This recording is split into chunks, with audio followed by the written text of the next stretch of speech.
அங்கே இருந்து இவன் பூமியிலே சபை எழும்பி இயங்கி மனவாட்டியாய் மகிமையின் மேல் மகிமடைந்து நித்தியவாசியாக தடை செய்து கொண்டிருக்கிற மல்சர்ப்பத்தின் வாசஸ்தலமாய் அது இருக்கிறது. Now he turned that second heavens to be his kingdom, and he is trying his level best to make these things not to be take place.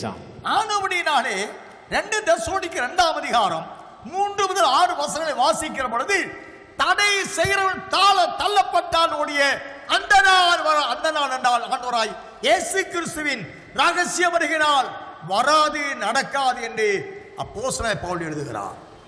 And in the book of 2 Thessalonians chapter 2 verse 9 to 11 we can find the one who makes the break, one who stops his coming will be taken out of the way.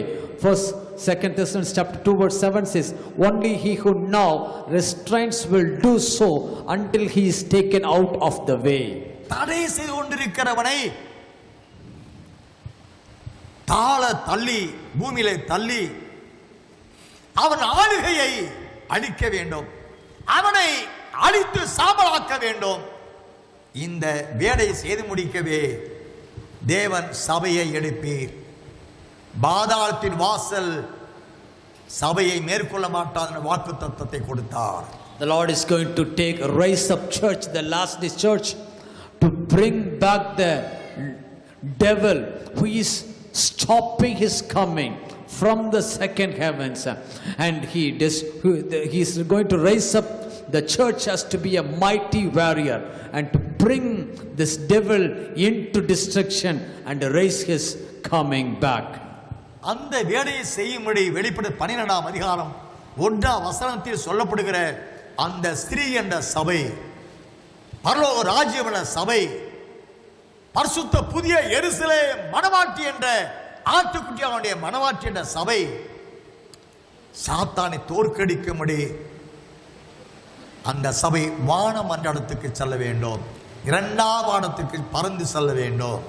For this prophecies to be fulfilled, the church has to raise its standard to reach the second heavens, to defeat the Satan, to bring this holy saints back together and to meet our Lord Jesus.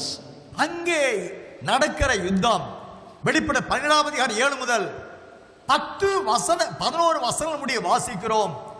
வானத்திலே யுத்தம் உண்டாயிற்று. எங்கே யுத்தம் உண்டாகிறது? வானத்திலே. Revelation chapter 12 verse 7 to 10 we can find, and a war broke out in heaven. பவுலடியா சொல்லுகிற எபேசியர் 6:12 வான மண்டலங்களில் பொல்லாத ஆவி சேனையுடனுக்கு போராட்டம் உண்டு என்று சொல்லுகிறார். Book of Ephesians chapter 6 verse 12 apostle Paul says there is a battle between a battlefield in the heavenlies. தடை செய்து கொண்டிருக்கும் தள்ளப்பட வேண்டும் என்று சொல்லுகிறார். One who restrains has to be cast away from heaven. இப்பொழுது வெளிப்படுத்த 12:7 படி மிகாவேலும் அவருடைய சார்ந்தவர்களும் வல்சர்ப்பத்தோடு அவர் சார்ந்தவர்கள் யுத்தம் செய்வதாக வசனம் சொல்லுகிறது.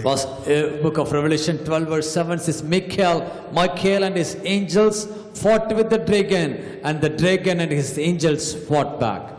மிகாவேல் என்றால் யார்? Who is Michael? மிகாவேல் என்றால் தேவனை போன்றவன் என்ற பொருளுடையதாக இருக்கிறது. Michael gives a meaning, the one who is like God.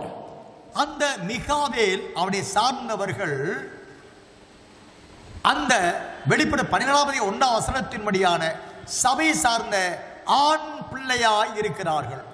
Michael and his angels refers to the church, and which is refers to a male child, which is written in chapter 12 verse 1. சாத்தானால் தோற்கடிக்கப்பட முடியாத, மாறாக சாத்தானை தோற்கடித்த சபையாக அந்த வெளிப்பட 12ஆம் அதிகாரம் 1ஆம் வசனத்தின்படியான மணவாட்டி சபை எழும்பி இயங்குகிறது. The glorious bride church will be like this male child who was not destroyed by serpent, rather destroying the dragon. பிரஜாதியினுடைய மீட்பு அந்திக்கிறிஸ்து முதல் 3 ஆண்டு கால இறுதியிலே நிறைவடைய இருக்கிறபடினாலே அந்த முடிவான காலத்துக்குரிய ரட்சிப்பு என்ற தேவசாயல், இயேசு கிறிஸ்துவின் மகிமையான சாயல், தேவ ஆவியானுடைய சாயல் அவர் வெளிப்படும் போது அவர் இருக்கிற விதமாக அவரை நான் தரிசிப்பது அவர் ஒப்பாயிருப்போம் என்ற 1 யோவான் 3:2 சத்தியத்தை சாயல்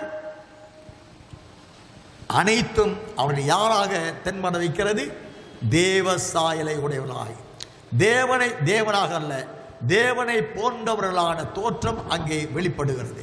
The church will be like this Michael, receiving the glorious nature of God, like the likeness of God, like the transformation of God. The church will be the same like God, who will be reappearing when he reappears into heavens. According to 1 John chapter 3 verse 2, we will also be like facing the glory of God. அருமையான கர்த்தருடைய பிள்ளைகளே, தேவனுடைய சாயலை தரித்துக் கொண்டாலே மறுரூபத்தின் வழியாய் 2ஆம் வானம் சென்று அதை ஆக்கிரமித்துக் கொண்டிருக்கிற அவனை தோற்கடித்து பூமியிலே தள்ளை சாத்தானை ஜெயிக்கவே முடியும். Once we receive the glorious likeness of God, we will be getting in transformation, transformed, and we can enter into the second heavens, and we can fight with the devil and casting him away, and we can prepare his coming. We can make his coming soon, and there can be a greater blessing. தேவ சாயலை அணிந்து கொண்ட மிகாவேலும் அவனை சார்ந்த தூதர்கள் என்றால் கிருபையினால சத்தியத்தின்படி 5 விதமான ஊழியங்கள், அப்போஸ்தலர், தீர்க்கதரிசி, சுவிசேஷ போதகர், மேய்ப்பர், இந்த 5 விதமான ஊழியர்களும் தேவனுடைய மகிமையின் மறுரூபத்தை அணிந்து கொண்டபடியால் அவர்கள் 2ஆம் வானம் சென்று வலுசர்ப்பத்தின் சார்ந்தவர்களையும் தோற்கடித்து வெட்டி பூமியிலே தள்ளுகிறார்கள். Michael and his angels refers to the people who got the received the glory, and the 5-fold ministries, apostles, prophets, evangelists, pastors and teachers were called as the angels of Michael. And all these 5-fold ministries receives the glory of God and fight against the devil and prepare the church for his coming.